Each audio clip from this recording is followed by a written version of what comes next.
Welcome, here I've got Samsung Galaxy Z Fold 3 5G and I'm gonna show you how to record the slow motion video at this device. So let's start by tapping on the camera button to open it, and for now we are on standard photo mode. Let's change it by using this settings bar and just simply going to the right to more. Here we get access to more modes of this camera, and one of them is the slow motion.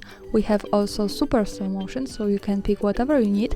Now let me stay on the standard one, and by just one tap we get access to it. Here we can start recording by using this button from the right, so let me do it to show you how it works.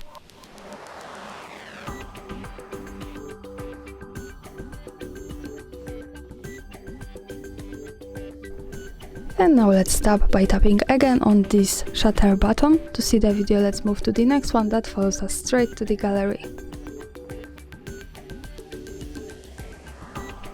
And this is how the slow motion video looks like at this device. Thanks for watching, subscribe our channel and leave the thumbs up.